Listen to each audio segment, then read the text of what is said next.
El hombre de hoy necesita de este tipo de cultura, la científica, para comprender el mundo en que vive y sobrevivir a él.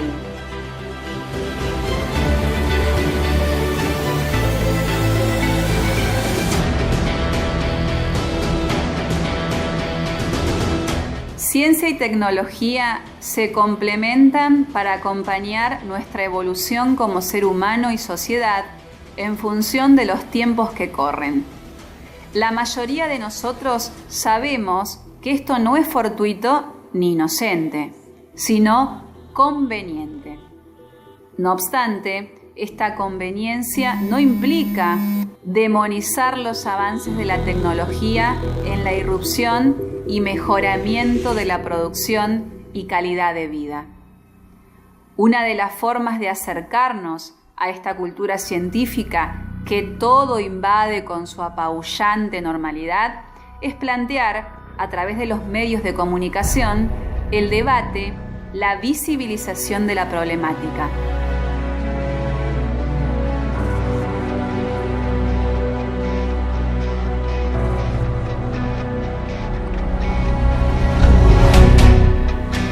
Agroquímicos en seres, legislación, producción y salud.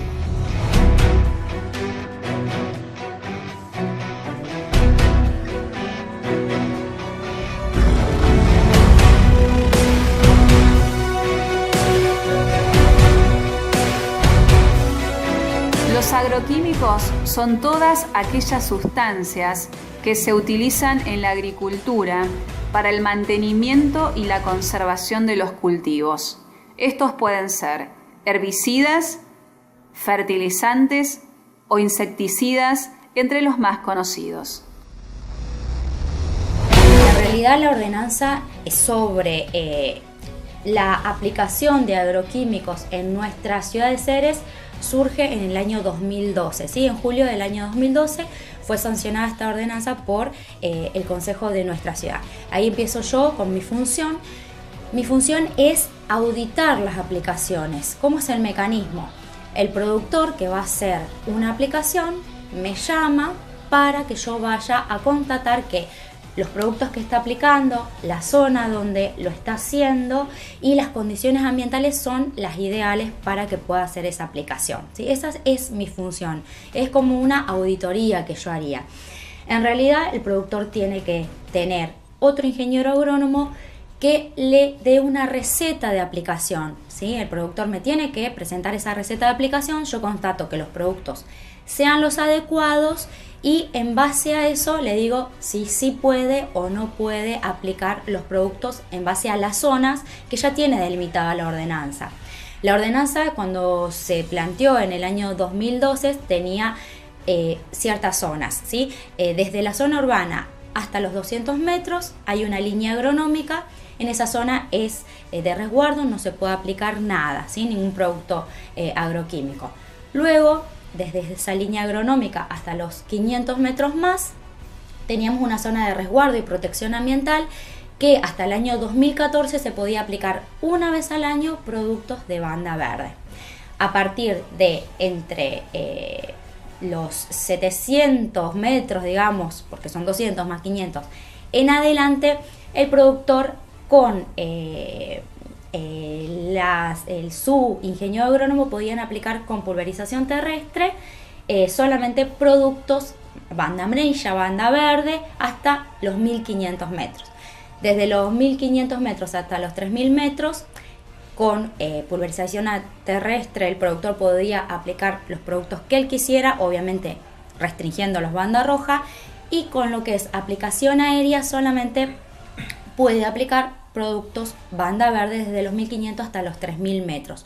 Pero mi función es esa, ¿no? Controlar según las áreas, según las zonas, qué productos puede aplicar el productor, qué condiciones ambientales son las adecuadas y obviamente bajo una receta de otro ingeniero agrónomo, ¿sí? Que le hace la receta al productor y que también el aplicador que realice esa aplicación de agroquímicos haya hecho un curso y la máquina esté habilitada correctamente. ¿Sí? Esos serían los requisitos que se contemplan para poder hacer una aplicación en el periurbano de nuestra ciudad. A partir del año 2014, como te digo, ya se restringió un área mucho mayor donde no se pueden aplicar productos, que solamente podrían aplicarse productos orgánicos o biológicos, ¿sí? Que son desde el área, desde los 200 hasta los 500 metros más, serían desde el ejido urbano son 700 metros, ¿sí? Donde no se puede aplicar ningún tipo, solamente los biológicos. Obviamente que hubo irregularidades, más de todo al inicio, que es hasta que el productor tomó conciencia de qué debía hacer, de qué no debía hacer, ¿sí? Hubo irregularidades, se fue tratando de charlar con los productores, obviamente que estas irregularidades, ¿por qué se constatan? Porque los vecinos de nuestra localidad hacen una denuncia de que había máquinas aplicando. Entonces, en base a eso, ¿quién tiene el poder de policía ahí? Obviamente me contactaban a mí, pero el poder de policía lo tiene la policía municipal, que es quien va y labra, constata que se está realmente haciendo una aplicación fuera de las normas, y ahí es donde realmente se ejecuta una multa con respecto a eso. Pero sí, hubo irregularidades al inicio, más de todo. Cada uno de nosotros puede tomar diferentes posturas ante una misma situación.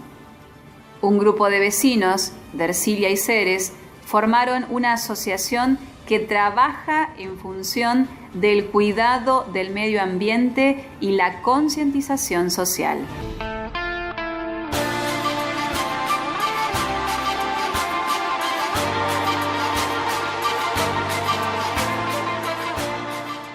Iniciamos por un problema de salud personal que tuvimos en mi casa, con una persona que tenía campo y tenía máquinas fumigadoras.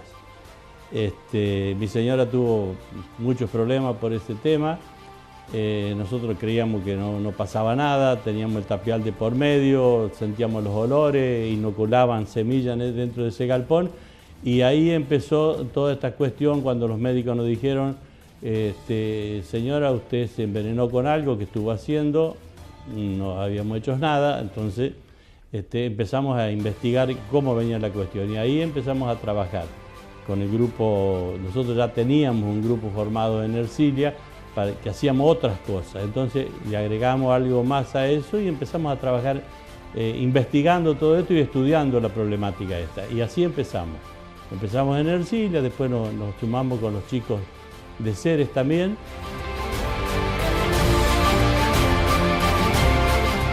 Fruto de su trabajo e irrupción en la realidad ceresina, se logró aprobar una ordenanza para legislar el uso y almacenamiento adecuado para la salud de estos productos químicos.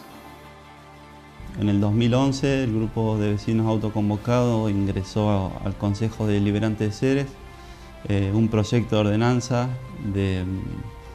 para restringir el uso de agroquímicos en la zona urbana y en la zona periurbana. Este proyecto de ordenanza fue tratado durante un año en el Consejo Deliberante. Bueno, es que salió una ordenanza, limitaba el uso de agroquímicos en la zona rural, en la zona periurbana, digamos de los primeros 200 metros no se podía fumigar, y de los 200 a los 700 metros se podía fumigar una vez al año en los primeros 2 años y medio. Vencido ese plazo de 2 años y medio, quedaron los 700 metros libres de fumigaciones. Esto fue ya en el 2015, digamos. Es decir, que a partir del 1 de enero de 2015, Ceres cuenta con 700 metros libres de fumigación.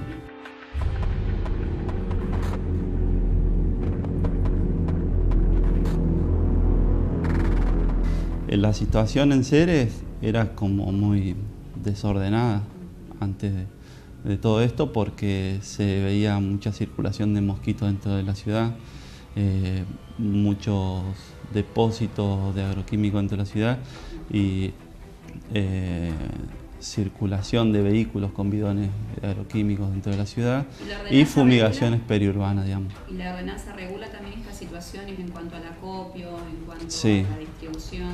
La ordenanza le dio 3 años de plazo para que, esto fue en el 2012, ¿no? Sí. Para que todos los depósitos de agrotóxicos que se encuentran dentro de la ciudad deberían retirarse fuera de ella. Esto es algo que todavía no está pendiente, no se cumplió, digamos, ni por parte de los empresarios que tienen estos depósitos, y tampoco vemos que el Ejecutivo local haya hecho cumplir, digamos.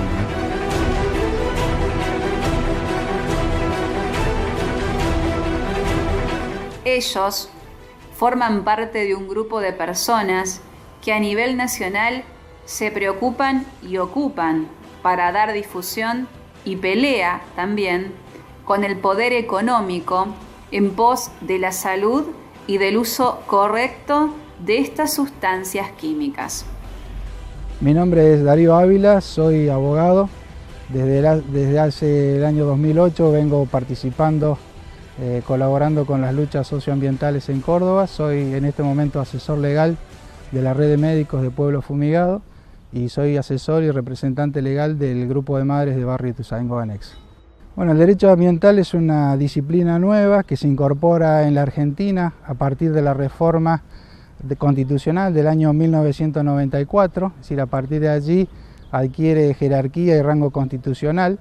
Con anterioridad a esta reforma, la materia ambiental era regida por el Tratado de Río de 1992, es decir, que recién con la reforma se logra incorporar expresamente esta disciplina.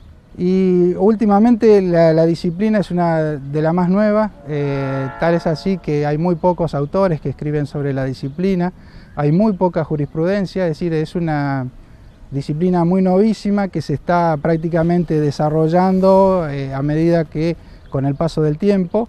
En la Argentina comienza a tomar fuertemente los impulsos ligados a estas problemáticas socioambientales, principalmente a la aparición de enfermedades con la utilización de agrotóxicos.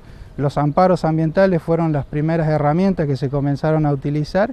Y bueno, en el caso personal que me tocó intervenir en Córdoba, en el juicio de Barrio Ituzaingó Anexo, allí también tuvo repercusión este juicio, que fue un juicio histórico, porque por primera vez se puso en discusión el modelo agroindustrial en la Argentina y allí se pudo establecer en definitiva que esta actividad, cuando afecta derechos fundamentales o derechos esenciales, como puede ser el derecho a la salud y el derecho a la vida, la justicia entendió de que allí estamos incursos en un delito.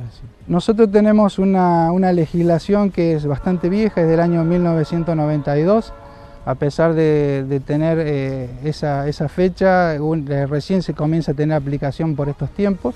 El fallo de Ituzaingó fue el primer caso de aplicación de esta ley. La ley se denomina de residuos peligrosos, 24051. Esa ley condena con la pena de prisión de 3 a 10 años de prisión a toda aquella persona que utilizando alguno de los productos que están incorporados en el anexo, la ley contiene un anexo 1 que hace toda una descripción de qué elementos son considerados como residuos peligrosos. El anexo 2 también contiene otros elementos que contienen algunas características que le dan estas características de ser peligrosos. Y bueno, la ley precisamente reprime con esta pena de 3 a 10 años de prisión a toda aquella persona que utilizando alguno de estos productos pueda de alguna forma contaminar ya sea el aire, el agua, el suelo o la tierra y lo haga de un modo peligroso para la salud pública. Es decir, concretamente la ley lo que está protegiendo es la salud pública de la población. Si hoy ha avanzado la problemática ambiental ha sido más que nada a partir de inquietudes de vecinos, ciudadanos comunes que se sienten agredidos y el primer impacto que ellos perciben es a través de la salud. Y de hecho las grandes transformaciones que nosotros vemos que se están operando y que surgen principalmente a nivel local ha sido a partir de que los ciudadanos comienzan a organizarse y comienzan a reclamar en forma local a sus municipios, por ejemplo, a sus consejos deliberantes. Y en esto no hay que perder de vista de que cuando hablamos del modelo de desarrollo imperante hoy en la Argentina, que se manifiesta en 3 posibilidades, como son el monocultivo de soja, como puede ser el fracking o la megaminería a cielo abierto, existe gran responsabilidad, entendemos nosotros, de parte de los gobiernos, del Estado Nacional, porque promueve este tipo de políticas, porque entiende que genera recursos para el Estado. Es decir, que nosotros apuntamos y señalamos al Estado como uno de los principales responsables de las consecuencias que estamos advirtiendo que están empezando a padecer las poblaciones.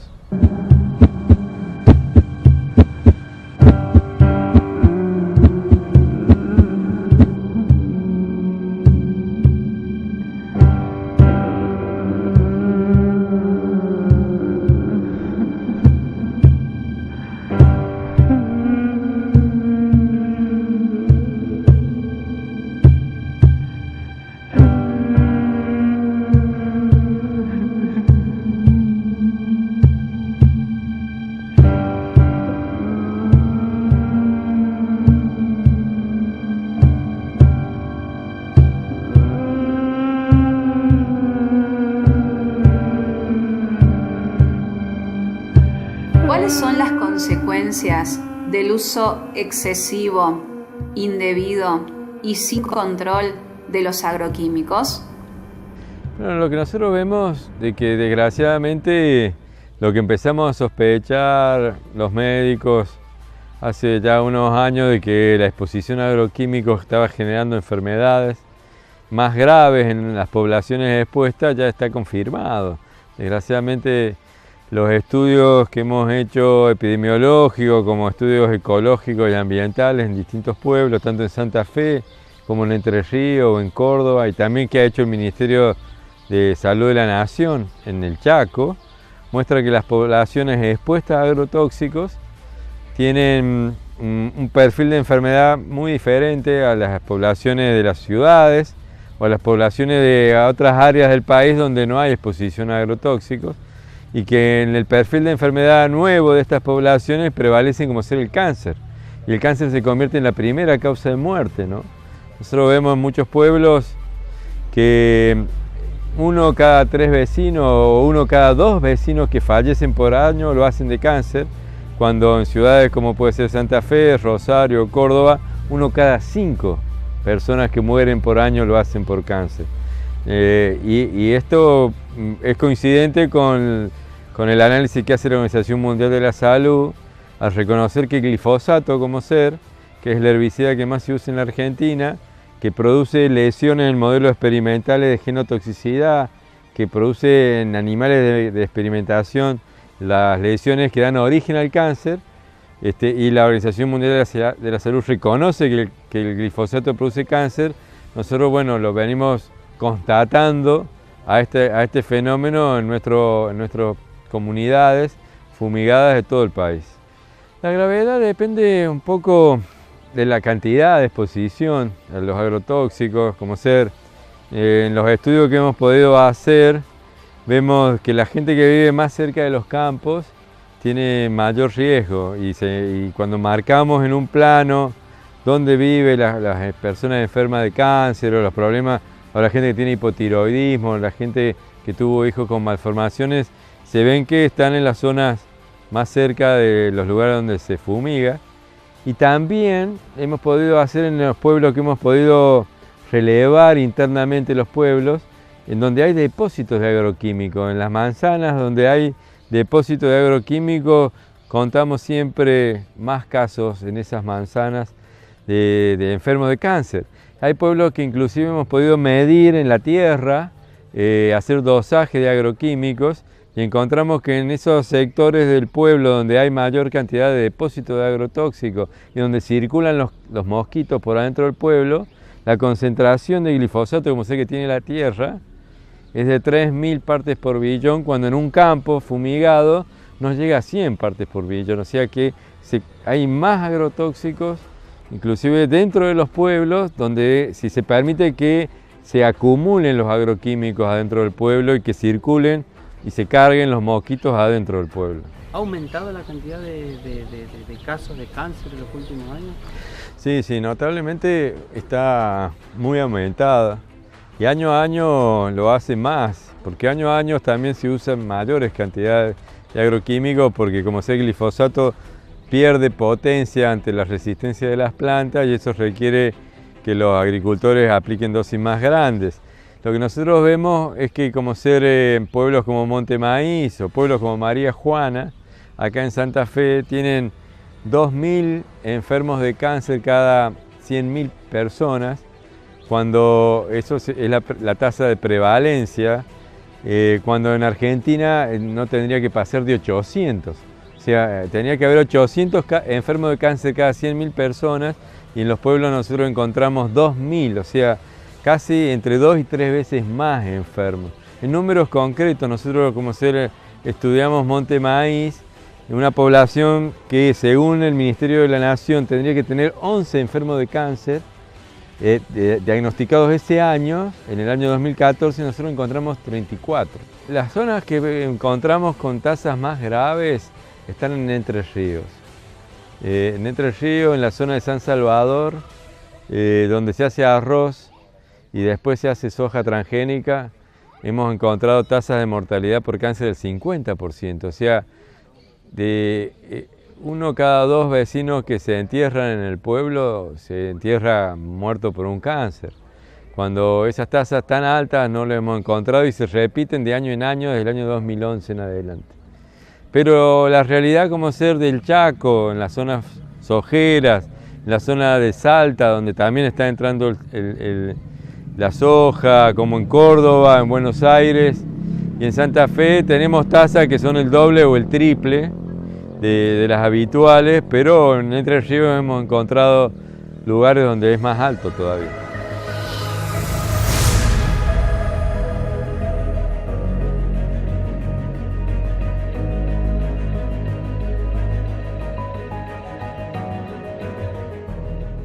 Desde el gobierno en general, digo gobierno nacional, gobiernos provinciales, desde el agronegocio, desde las compañías multinacionales, sobre todo los vendedores de agroquímicos, siempre bajaron el discurso de que no se puede hacer esto de dejar tierras libres de fumigaciones porque es tierra ociosa, tierra que no se trabaja.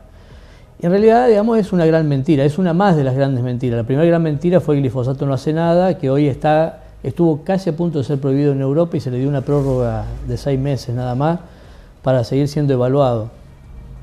Entonces, como mintieron antes, mienten ahora con esto. Entonces nosotros dijimos, bueno, hemos visto en el país, en distintos lugares del mundo, que se puede producir sin usar ningún agroquímico. Hay mucha gente que produce sin agroquímicos. Y en la investigación que hicimos, bueno, entre otras cosas descubrimos que la Argentina es uno de los países que más hectáreas tiene bajo producción orgánica, por ejemplo. Más de 4 millones de hectáreas están bajo producción orgánica. Y bajo producción agroecológica, que es distinto de la producción orgánica, pero es sin agroquímicos también hay muchas experiencias. Y entonces nos empezamos a movilizar y propusimos un viaje a la Municipalidad de Ceres, a los productores, al INTA. Le propusimos el viaje en conjunto con la comuna de Ercilia, que tiene también 800 metros libres de fumigaciones, a la estancia Dos Hermanas, que es una estancia que produce orgánico, que produce grandes extensiones, lo mismo que se hace la soja, o se puede hacer un trigo o un maíz, en gran cantidad de hectáreas. Ellos hacen lo mismo, pero lo hacen sin fumigar. Y les va bien, porque hace más de 20 años que trabajan de esa manera. Y después, bueno, trajimos a expertos en agroecología. Trajimos expertos de San Genaro, trajimos expertos de la Universidad de La Plata, a uno de los expertos más grandes que tiene la Argentina, que de hecho es un referente de la FAO a nivel mundial, digamos, con el trabajo que él viene haciendo desde hace más de 20 años, demostrando que tiene mejores rindes que los que usan agroquímicos, en campos de 700 hectáreas y en campos más chicos.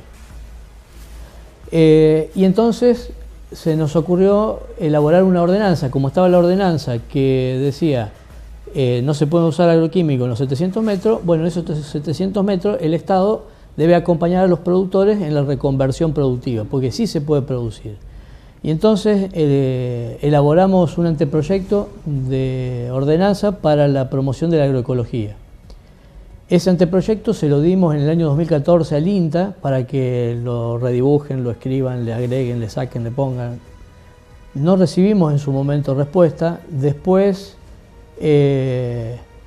En el 2015 nos enteramos que se crea a partir del INTA un equipo para trabajar con los productores del periurbano, el INTA, Universidad de Esperanza, INTA Rafaela, INTA Reconquista, Agricultura Familiar, un equipo interesante que en la primera reunión que hacen en febrero del 2015 se define como el equipo que va a trabajar en el periurbano desde la agroecología. Así está publicado incluso en la página del INTA. Bueno, a partir de que la ordenanza en el año 2014 prohíbe la aplicación de productos agroquímicos en esta área de resguardo, que es hasta los 700 metros, surgen muchos inconvenientes, obviamente sobre todo de parte de los productores que no podían seguir con su forma convencional de producir. En base a ello, y bueno, después de muchas reuniones, surge, gracias a Dios, una mesa interinstitucional que está formada por el INTA, la Municipalidad de Ceres, y profesionales de la Universidad Nacional del Litoral. También viene gente del INTA de Reconquista, ¿sí? La Secretaría de Agricultura Familiar está participando de esta mesa. En esa mesa, bueno, se plantean qué alternativas darle a los productores, ¿sí? Para que no sigan con el manejo convencional de agroquímicos que venían teniendo y que cambien ese paradigma o esa mirada en la forma de producir.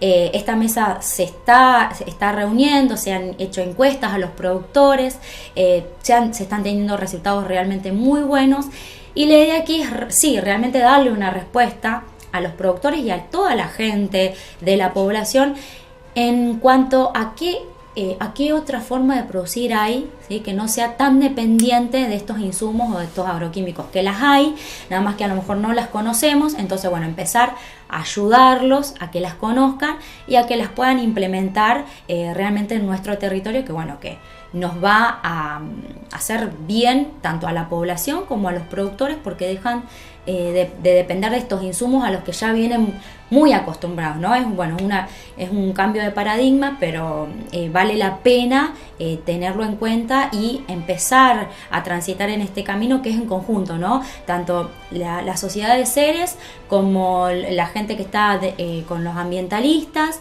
como los productores. Es un camino en conjunto que, bueno, que al inicio fue medio complicado, pero que hoy están transitando y creo que va a tener muy buen perfil y muy buen resultado, ¿no?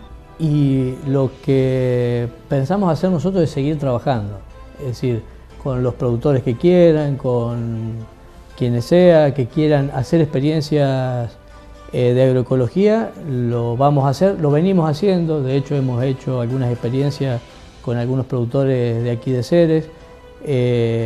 Lo hemos hecho en Arcilia, donde van pequeños productores de Ceres a Arcilia a ver, hacemos una especie de intercambio, y todo lo que sea formación, capacitación, lo hacemos por motu propio, pero obviamente no va a tener nunca el ritmo que pueda llegar a tener si una ordenanza le daría el alivio económico a los pequeños productores, si les daría la contención, el sostén y un equipo que trabaje, que si bien está el equipo trabajando, ¿no? Está trabajando sin recursos hasta el momento.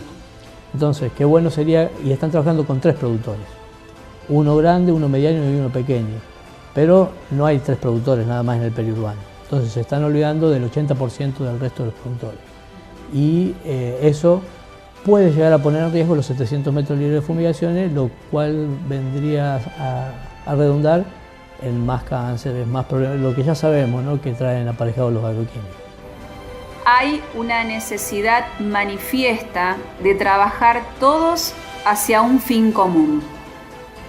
Llegar al progreso utilizando las herramientas que nos brinda la ciencia sin perjudicar la salud. En Ceres no hay estadísticas concretas que relacionen agroquímicos u otras sustancias nocivas para la salud con enfermedades. Pero afortunadamente, un profesional de la medicina preocupado por lo que muchos suponemos es una tasa que crece de forma alarmante, el número de casos de cáncer y leucemia en Ceres, decidió empezar por lo esencial para un científico, que es conocer la realidad en referencia a casos, determinar estadísticas para abordar en conclusiones certeras y actuar en función. Como tenemos una cierta formación científica, queremos encarar el problema con rigor científico, es decir, no basarnos únicamente en la presunción, sino en la comprobación. Para lo cual hicimos una planificación de trabajo que consiste primero en averiguar la casuística para ver si esta inquietud que tiene la comunidad y con la cual compartimos es real o no. Entonces, una vez que tengamos esa casuística, si se encuentra por encima de la media que correspondería, pasar a analizar la causalidad. La causalidad del cáncer son muchas, y entre las cuales creemos que en seres puede haber incidencia de varias de ellas. No creemos que es una sola causa acá en seres, pero de eso no queremos entrar a hablar hasta no tener la comprobación de la casuística. Si la casuística nos da elevada y después estudiamos la causalidad, para lo cual queremos elaborar un plano de la ciudad de Ceres con todos los casos que vienen sucediendo y la ubicación dentro del plano, eso nos va a permitir orientar si hay algún factor predisponente en algún sector más que en otro. Una vez que veamos la parte de causalidad, entonces después entraremos en la tercera etapa, que es tratar de disminuir los efectos que estén produciendo este problema. Una democracia será siempre incompleta si los ciudadanos siguen careciendo de los conocimientos y de la información que las sociedades modernas exigen para participar de modo consciente y reflexivo en la dirección de la sociedad. Manuel Calvo Hernando, Manual de Periodismo Científico, 1997.